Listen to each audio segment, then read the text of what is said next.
আসসালামু আলাইকুম। আশা করি ভালো আছেন, সুস্থ আছেন। একটা ভিডিও নিয়ে আসলাম ভাই। এই যে মালগুলো দেখতেছেন, এগুলো কিন্তু সব রিজেক্ট, এখন বর্তমান রিজেক্ট। এই রিজেক্ট হওয়ার মূল কারণ হচ্ছে এই দুইটা জিনিস। একটু কাছে আয়। আপনাদের হয়তো প্রশ্ন থাকতে পারে যে এই দুইটা জিনিস কীভাবে ভাই। এটা হচ্ছে অ্যানালগ, এটা হচ্ছে ডিজিটাল। এই মালগুলার যে ক্লায়েন্ট আছে উনি আমাদেরকে রিকোয়ারমেন্ট দিছে থিকনেসটা, যে থিকনেসটা মেনটেন করে কাজ করার জন্য। আসলে আমরা কাজ করার শুরুতে অ্যানালগ মিটারটা দিয়ে আর কি চেক করে কাজ করছিলাম, এটাতে আমরা ঠিক পাইছি।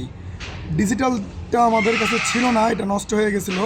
আমরা নতুন নিয়ে আসার পরে এটা আবার মাপ দেই, মাপ দেওয়ার পরে দেখি যে পয়েন্টের দিক দিয়ে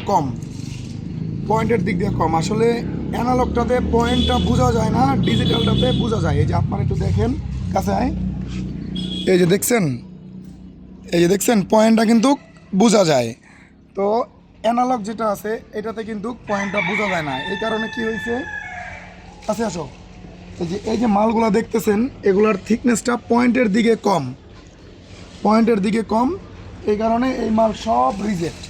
এখানে কিন্তু মোটামুটি অনেক টাকা।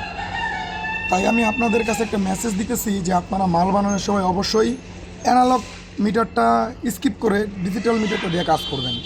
যদি আপনি ডিজিটাল মিটার দিয়ে কাজ করেন তাহলে আপনার কাজটা সূক্ষ্ম হবে, আপনি অ্যাকুরেট মাপটা পাবেন, অ্যানালগে যেটা পাবেন না। দেখছেন ভাই কতগুলো মাল, এগুলো সব কিন্তু রিজেক্ট। এখন এগুলো হচ্ছে আমাদের কাইটা ছিঁড়া, এগুলো যে কোনো বিভিন্ন কাজে লাগাই দিব। কত টাকা লস হয়ে গেছে দেখছেন একবারে, শুধু এই দুইটা জিনিসের কারণে। তাই অল্প কিছু টাকা বাঁচানোর জন্য এতগুলো টাকা নষ্ট করবেন না। অবশ্যই এটা স্কিপ করে এটা দিয়ে কাজ করবেন, তাহলে সবচাইতে বেটার হবে। ভাই কী কও তুমি? হ্যাঁ, ঠিক না? যাই হোক, তো আসেন আরেকটা দিকে আসেন। যে আমি একটু আপনাদেরকে মেপেই দেখাই, এদিকে আসেন। এই যে এটাতে কিন্তু মোটামুটি অ্যাকোরেট 20 দেখাইতেছে, এটাতে অ্যাকোরেট 20 দেখাইতেছে। এবার হচ্ছে এই যে ডিজিটালটা দিয়ে মাপি, ডিজিটাল দিয়ে মাপলে দেখেন এই যে 19.39। তার মানে হচ্ছে আপনার মোটামুটি 60 পয়েন্ট কম, যেটা হচ্ছে এই অ্যানালগ মিটারে ধরা পড়ে নাই, ডিজিটাল মিটারে ধরা পড়ছে। এই কারণে আপনাদেরকে বলতেছি আপনারা সব সময় এই যে ডিজিটাল যে মিটারটা আছে এই মিটারে কাজ করবেন।